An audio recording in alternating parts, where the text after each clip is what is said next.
You destroyed 12 of our warships. Explain. You attacked a hospital convoy.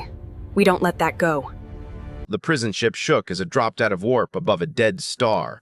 Metal groaned. Lights flickered. Somewhere below the deck, an alarm cried out, and then went silent, as if even the machines were afraid to speak. Princess Vaelyra of the Skarn Dominion pressed her palm against the viewport, watching a single human vessel drift in the wreckage of a battle that should never have happened. 12 warships. Gone. Not damaged, not disabled. Gone, torn apart, scattered across the dark like broken teeth. And in the center of it all, untouched by the chaos it had caused, floated one small fighter with a cracked cockpit and a single blinking distress light. "Bring it in," she ordered. "I want to see the animal that killed 12 of our warships." Her voice was calm, trained, royal, but her hands were shaking. Her father, the Emperor, had been clear before she left the throne world. "Humans are vermin," he said, standing at the top of the obsidian steps of the Skarn throne room, his voice echoing across a hall built to make anyone feel small. "Weak, short-lived, disorganized. You will capture one, study it, and prove to the Council that our fleet can crush their entire species within a season." Vaelyra believed him. She had grown up believing him. Every tutor, every general, every report crossing her desk said the same thing in the same confident tone.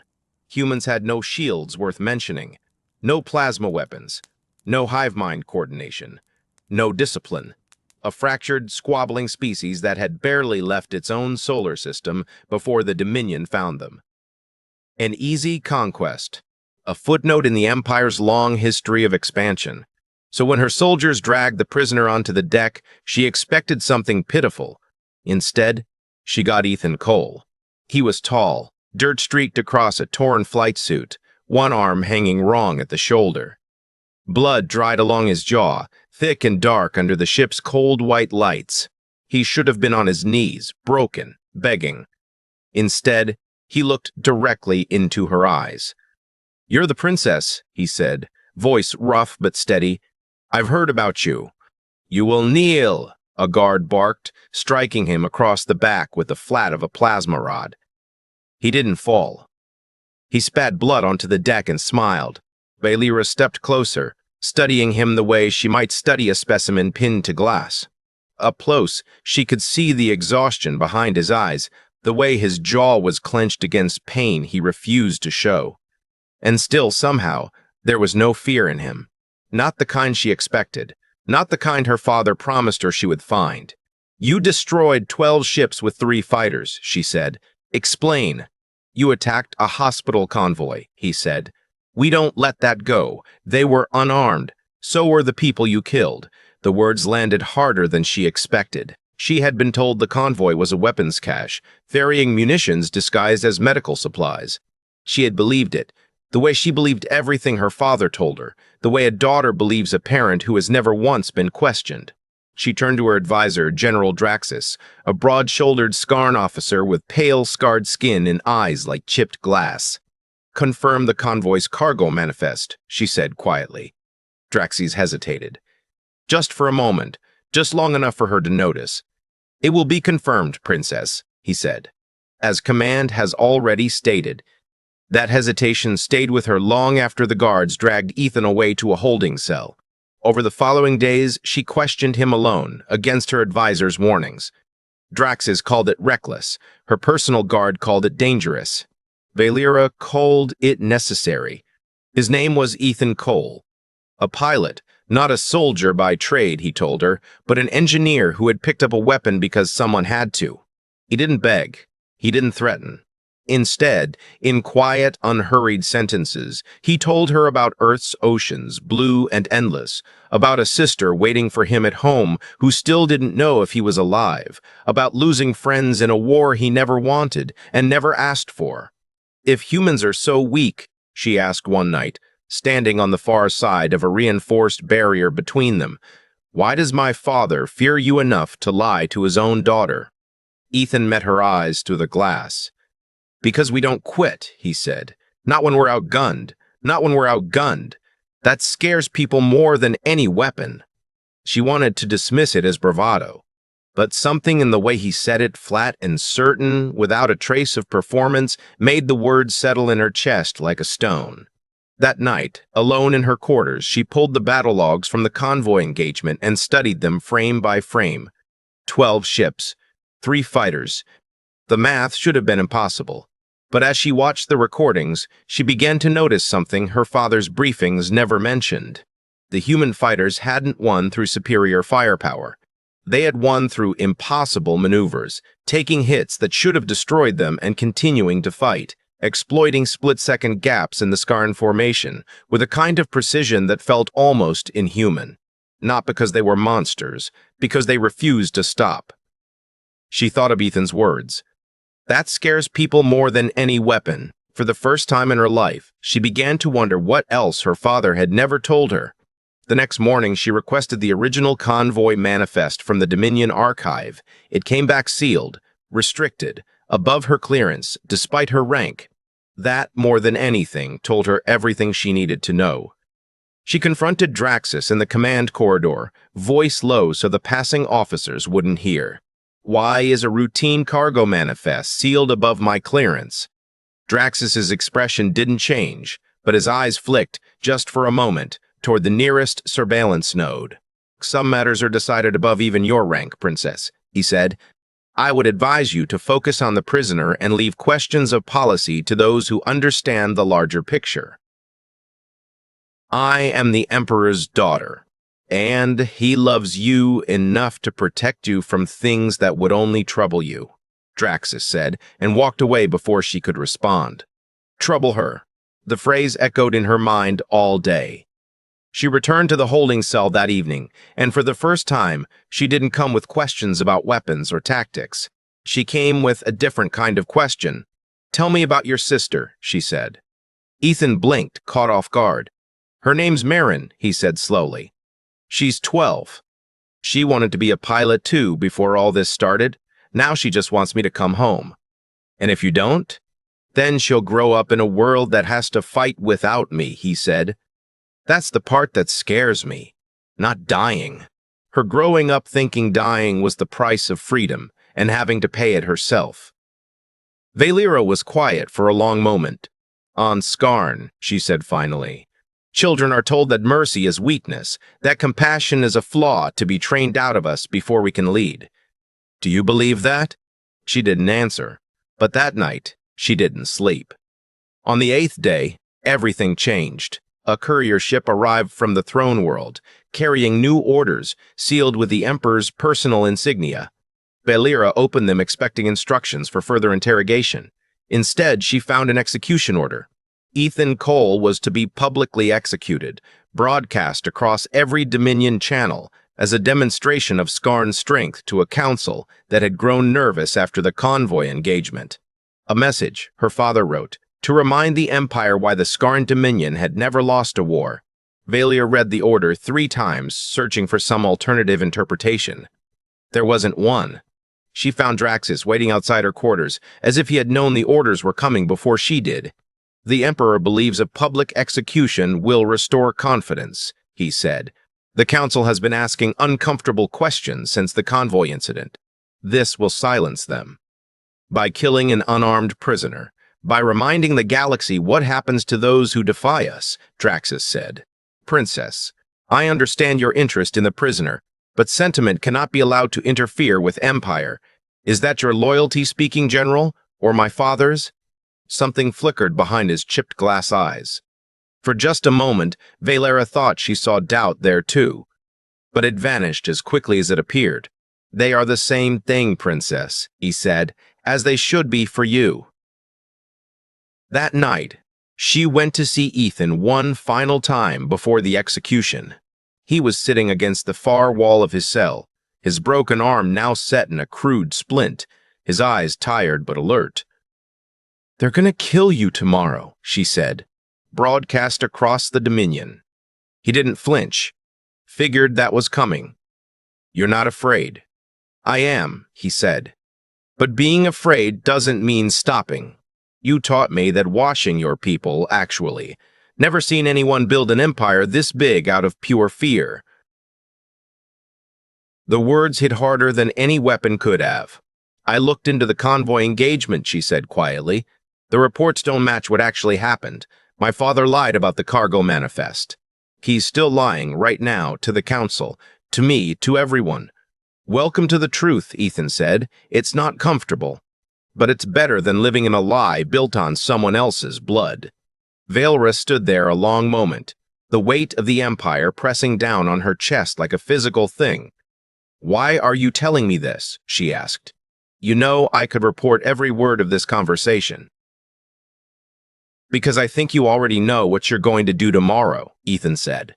And I think it scares you more than anything the Dominion has ever thrown at me. She left without answering. But she didn't sleep that night either. The execution platform had been constructed on the ship's main deck, wide enough to broadcast to every Dominion channel simultaneously, ringed with officers standing at rigid attention. Vaelyra stood beside her father's hollow projection, the Emperor's towering image casting long shadows across the deck, his voice carrying the same iron confidence she had grown up trusting without question. Let the galaxy see what becomes of those who dare defy the Skarn Dominion, his projection announced, the words echoing across 1,000 receiving stations. Ethan was brought forward in chains, kneeling at the center of the platform, blood still crusted along his jaw, his broken arm hanging at his side. He didn't look afraid. He looked at Vaelyra, and in that single look, she understood exactly what Draxis had meant when he said sentiment could not interfere with Empire, because in that moment, sentiment was the only thing that felt real to her. Princess, her father's projection said, noting her hesitation, give the command. The entire deck fell silent, waiting. Vaelyra looked at the guards holding the plasma weapons. She looked at Draxis, standing rigid at the edge of the platform, his expression unreadable. She looked at her father's towering holographic image, larger than life, exactly as it had always been in every memory of her childhood. And then she looked at Ethan Cole, kneeling in chains, unafraid, waiting for a death he had already made peace with. Release him, she said. Gasps spread across the deck like a wave. Her father's projection turned rigid with fury, the light around it flickering unnaturally, as if the very air couldn't contain his anger. You would betray your own house for an animal? I would betray a lie, Vaelyra said, her voice steady despite the storm building in her chest. You told me humans were weak. You told me the convoy was armed. Both were false. What else have you lied about, father? The Emperor's projection took a step forward, filling the space above the platform. You dare question me in front of the council. I dare question you because I am your daughter, Vaelyra said, and you raised me to seek the truth. If that truth now threatens you, perhaps it is not the truth that is the problem. Guards hesitated across the deck, unsure whose order to follow, torn between the Emperor's projected rage and the princess standing before them in the flesh. Draxis stepped forward slowly, and for a heartbeat, Vaelyra thought he would order her arrest. Instead, he looked at the guards and said, "Stand down. The princess has given her command." It was the first time she had ever seen him defy an order from the throne world. Ethan rose slowly, chains falling away from his wrists, his eyes never leaving hers. You don't have to do this, he said quietly, only for her to hear. I do, she said. Because if my people are going to survive what's coming, we need the truth, not comfortable lies. Her father's projection began issuing new commands, calling for her immediate detainment, for the platform to be secured, for order to be restored by whatever means necessary. That was when the first explosion rocked the far end of the ship. Alarms screamed across every deck. A second explosion followed, closer this time, shaking the platform beneath their feet. A human rescue fleet, Draxis said grimly, staring at the tactical display flooding with new contacts. Arriving in perfect formation. Exactly when I said they would, Ethan said, a tired but genuine smile crossing his bloodied face. Vaelyra turned to him, disbelief and something close to awe crossing her expression. You knew. I hoped, Ethan corrected. There's a difference, but hope's a powerful thing when enough people share it. The ship shuddered violently as the human fleet tore through the outer defense screen. 3 sleek fighters diving in perfect coordination through gaps in the Skarn formation, moving with a precision that made Vaelyra's earlier study of the battle logs feel suddenly, terrifyingly real. Draxus grabbed her arm. "Princess, we need to move, now." But Vaelyra didn't move. She stood on the shaking platform, watching the human fleet carve through ships that had never lost a war, and understood with sudden clarity that everything her father had ever told her about weakness and strength had been built on a foundation of fear, not fact. Explosions bloomed across the far hull, sending debris scattering past the viewports in brilliant orange fire. The Emperor's projection flickered violently, distorted by the ship's failing systems, his voice cutting in and out as he screamed orders that no one on the deck was listening to anymore. "This isn't rescue," Draxus said, watching the tactical display with something between fear and reluctant admiration. "This is retaliation. They came for their pilot, but they're taking the whole ship down with them." "No," Ethan said quietly. "We're not here to destroy the ship. We're here to make sure nobody else has to die today who doesn't have to." As if in answer, one of the human fighters broke formation and streaked toward the platform itself. Weapons silent, engines glowing as it matched velocity with the massive warship. A voice crackled over the ship's open channel, calm and steady despite the chaos. "Ethan Cole, this is Falcon Actual. We have your position. Stand by for extraction." Ethan looked at Vaelyra. "Come with us," he said. The words hung in the air between them, heavier than any command her father had ever given. Around them, the ship continued to shake, alarms wailing, officers scattering in every direction as the human fleet dismantled the Dominion's confidence, one system at a time.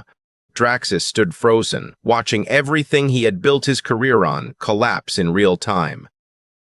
"If I leave her," said slowly, "I can never come back. My father will call me traitor. The council will call me enemy. Everything I was raised to become will be gone." "Or," Ethan said, "you could become something new. Something better than an empire built on lies." She looked at Draxus, who met her eyes with something unreadable, some mixture of loyalty and grief and quiet understanding that surprised her. "Go, princess," he said finally. "Someone should survive to tell the council the truth about the convoy. It might as well be someone who actually cares whether they hear it." "Come with me," she said. Draxus shook his head. "My place is here, containing the damage, buying time for what's left of this crew to evacuate. Someone has to stay behind and make sure this doesn't become a slaughter." There was no time to argue. The human fighter's boarding ramp extended toward the platform, its pilot waving them forward urgently as another explosion rocked the ship, sending sparks raining down from the ceiling. Vaelyra grabbed Ethan's good arm, steadying him as they ran together across the shuddering deck. The Emperor's projections still screaming distorted commands behind them, growing fainter with every step. They reached the fighter as a final explosion tore through the ship's central spine, the entire vessel groaning as it began its slow, inevitable death spiral toward the dead star below. The ramp sealed behind them just as the fighter pulled away, and through the small viewport, Vaelyra watched the massive Dominion warship burn against the black. The same ship that had once represented everything she believed about strength and empire, now nothing more than wreckage joining the debris of the battle that started it all. "You okay?" Ethan asked, breathing hard, his uninjured hands still gripping hers. "I don't know what I am anymore," she admitted. "That's usually where the good stuff starts," he said, managing a tired smile despite everything. The human fleet regrouped in open space, 3 fighters and a larger transport ship forming a protective formation around the wreckage field, watching for any remaining Dominion vessels that might still pose a threat. Vaelyra sat in the cramped cabin, watching the ruins of the battle drift past the viewport, and felt the full weight of what she had done settle over her like a physical thing. "They'll come for me," she said quietly. "My father won't let this go. Not the execution I stopped, not the truth about the convoy, not any of it." "Probably not," Ethan admitted. "But you won't be facing it alone anymore." A woman's voice came through the cabin comm, tired but warm. "Ethan Cole, you have a lot of explaining to do when we get back," she said. "Command wants a full report on why we just started an interstellar incident to rescue one pilot." "Tell them it was worth it," Ethan said, glancing at Vaelyra. Tell them we might have just gained an ally who knows more about Dominion command structure than our entire intelligence division combined." There was a long pause on the other end. "The alien princess is with you. She has a name," Ethan said. "Vaelyra. And she just risked everything to stop an execution and expose a war crime her own father tried to cover up." Another pause, longer this time. "Copy that," the voice said finally, softer now. "Command's going to want a very long conversation with both of you." As the fighter began its slow journey back toward human territory, Vaelyra watched the wreckage of the battle fade behind them, the dead star casting its cold light across a graveyard of ships that represented the end of one truth and the beginning of another. 3 days into the journey, an alert lit up the fighter's console. A Dominion cruiser had picked up their trail, closing fast from behind, its markings identifying it as one of Draxx's own patrol squadrons. "They found us," the pilot called back from the cockpit. "Cruiser class, heavy shielding coming in hot." Vaelyra felt her stomach tighten. "That formation belongs to General Draxx's command. He would only send it if my father ordered pursuit personally." "Can we outrun it?" Ethan asked. "Not in this," the pilot said. "We're a transport, not a fighter. We need cover." Ethan keyed the comm. "Falcon flight, we've got company. Converge on our position." 2 human fighters peeled away from escort duty around the wreckage field and streaked toward them, weapons hot, engines burning bright against the dark. The Dominion cruiser opened fire first, a wide spread of plasma bolts lighting up the space around them. The transport rocked hard as the pilot juked sideways, barely avoiding a direct hit. "Shields at 60%, the pilot called out. Vaelyra pressed herself against the bulkhead, watching through the viewport as the 2 human fighters cut between the transport and the pursuing cruiser, weaving impossible patterns through the incoming fire, matching velocity, returning fire with a precision that made the larger Dominion vessel's shields flare and buckle. "They're actually holding against a cruiser," she whispered. "Told you," Ethan said. It was never about the size of the fleet. The cruiser adjusted course, trying to break past the fighters and target the transport directly. For a terrifying moment, Vaelyra thought it would succeed. Then one of the human fighters clipped its shield generator with a precise burst, and the cruiser's weapons flickered and died as its power reserves buckled under the strain. "Cruiser is disengaging," the pilot announced, relief evident in his voice. "Repeat, they're pulling back."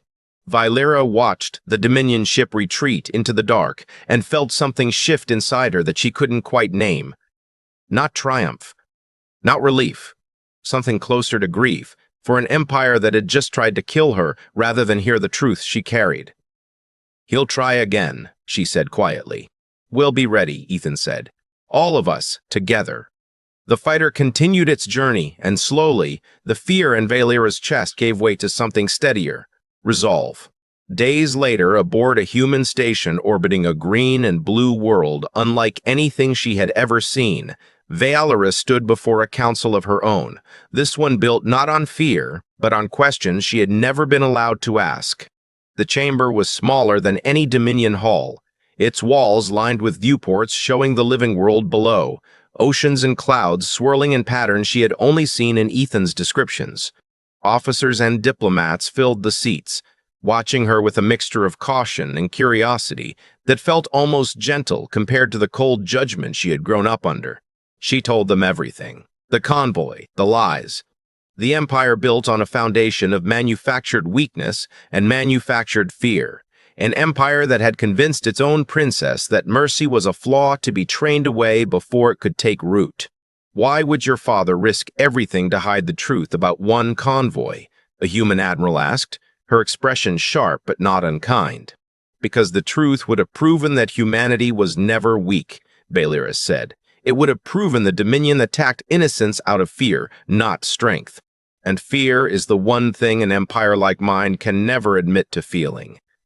And you believe he'll come for you now." "I know he will," Vaelyra said. "Not because he loves me too much to let me go. Because he cannot allow the truth I carry to reach the rest of the council. If it does, they will begin asking why he lied about a single convoy, and once they start asking that question, they will not stop." The Admiral studied her for a long moment. Then we prepare, she said finally. Not for conquest, for whatever comes next. In the weeks that followed, Vaelyra worked alongside human engineers and strategists, translating everything she knew about Dominion fleet movement, command structure, and tactics into information humanity could use to protect itself.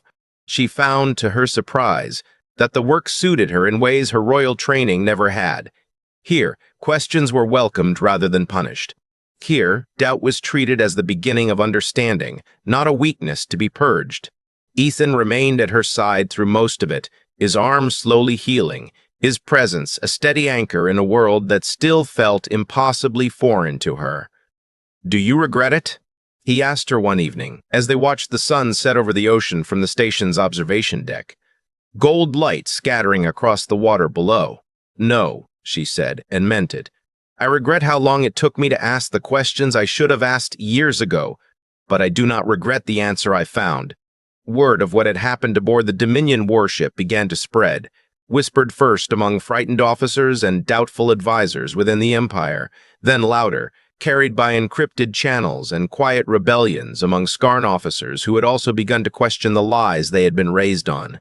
Somewhere among them, Vaelyra learned, General Draxes had survived the wreck of the warship and had quietly begun gathering others who shared his doubts, waiting for the moment the truth could no longer be silenced. She met with him privately when his defector ship finally docked at Kestrel Station, the scars from the battle still fresh across his hull. He looked older than she remembered, the weight of what he'd done carved into every line of his face. "You could have stayed loyal," she said. "You could have let me go and remained exactly where you were, comfortable in a system that rewarded silence." "I served the Dominion because I believed it stood for strength," Draxes said. "I watched you stand on that platform and give an order that could have ended your life, your title, everything you were raised to protect, because you believed the truth mattered more than comfort. That is not weakness, Princess. That is the kind of strength I was never taught to recognize." "What'll you tell the Council?" "Everything," he said. "The convoy, the execution order, the years of manufactured reports designed to justify a war we could have avoided. Some will call me traitor. Others will finally ask the questions they should have asked long ago. And my father?" Draxes was quiet for a long moment. "He will not stop," he said finally. "Not until the Council forces him to, or until he no longer has an empire willing to follow him blindly. I do not know which will come first, but I know it will not be quick, and I know it will not be painless."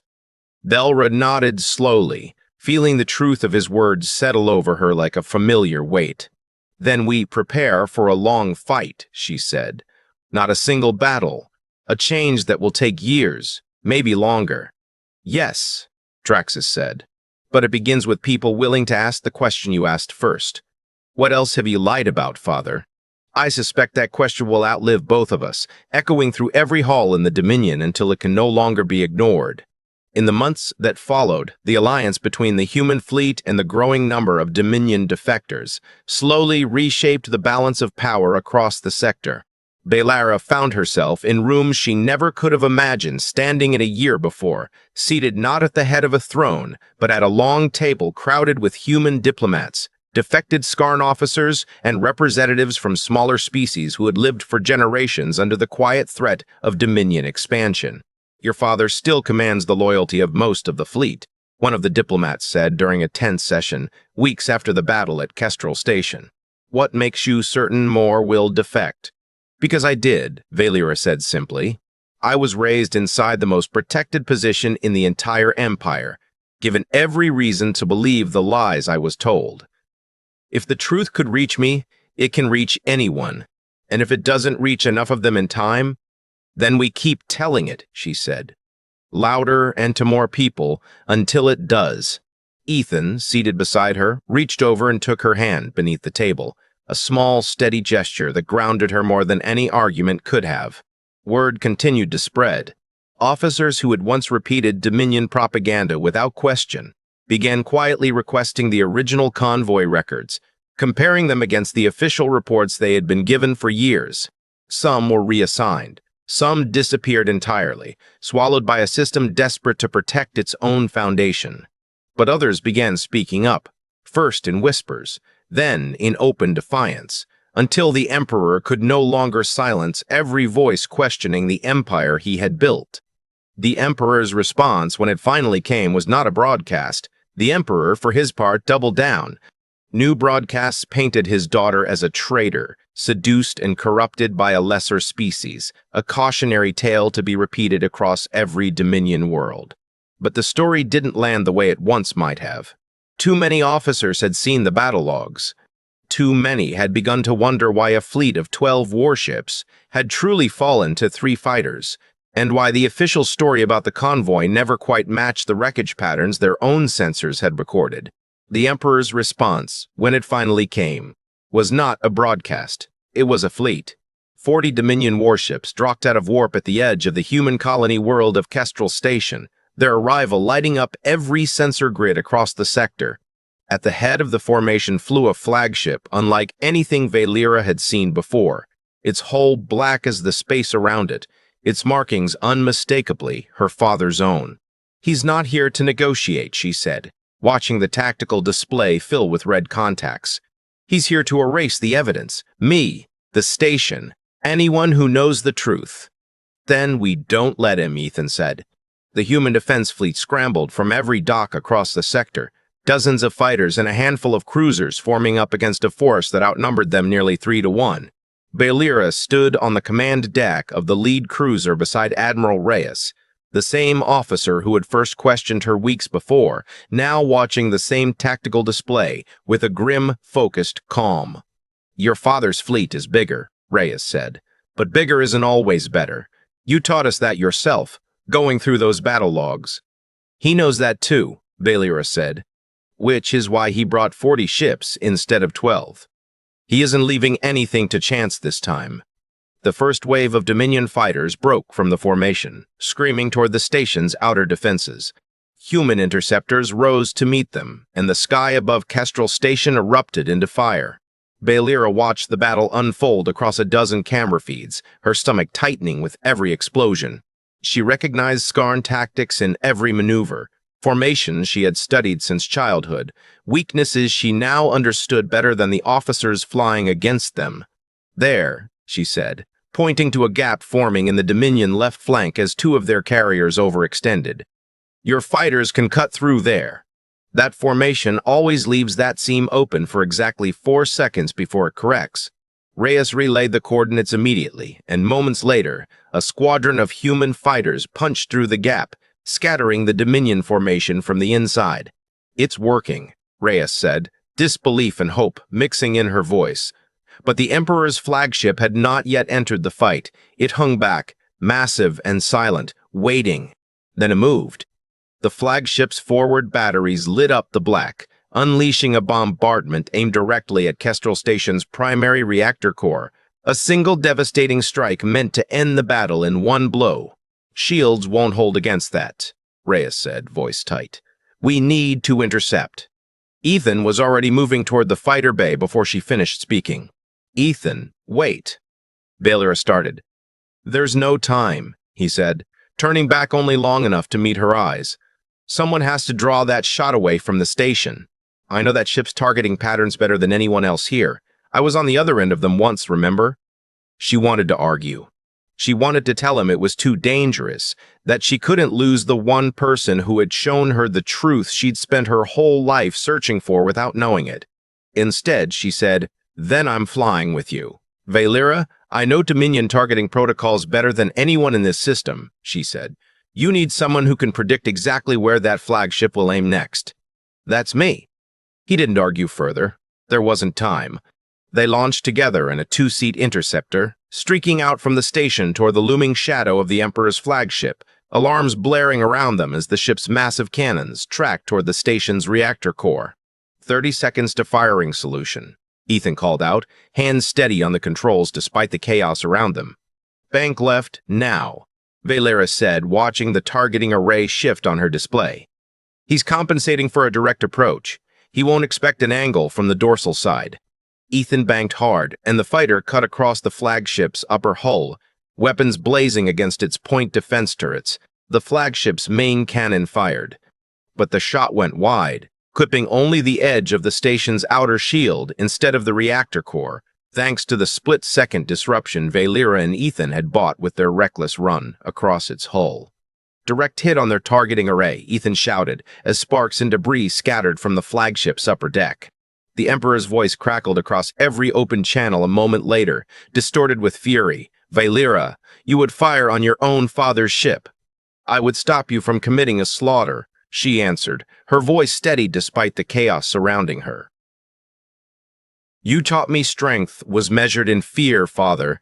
I have learned it is measured in what you are willing to protect, not what you are willing to destroy. The battle raged on for nearly an hour, human fighters and Dominion warships trading fire across the black in a chaos of light and fire that Vaelyra knew would be remembered for generations, whichever way it ended. Then, at the edge of the battlefield, new contacts appeared. Dominion contacts.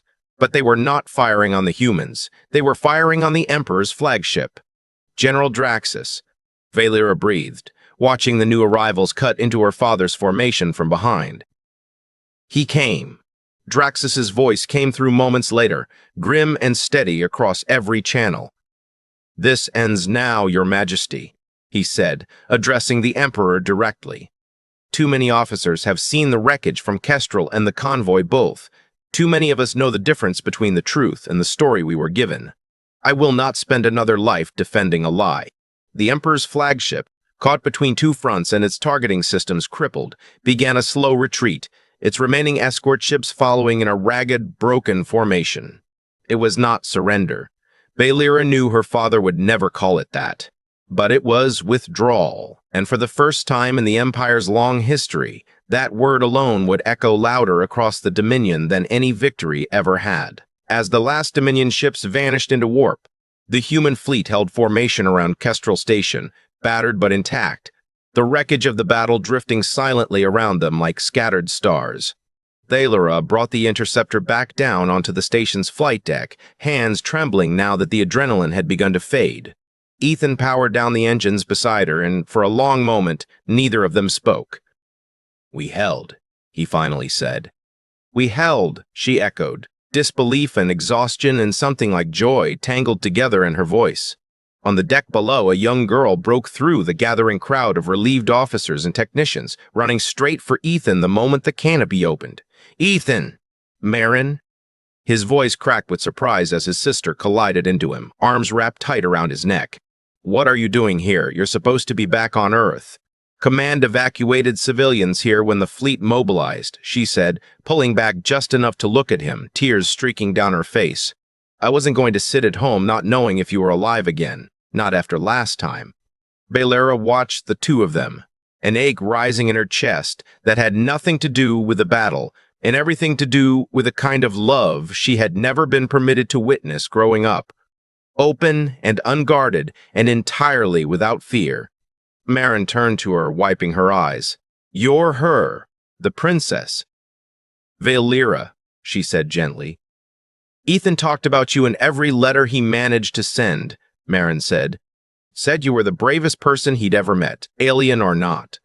Vaelyra glanced at Ethan, who suddenly seemed very interested in checking the fighter's damage readout.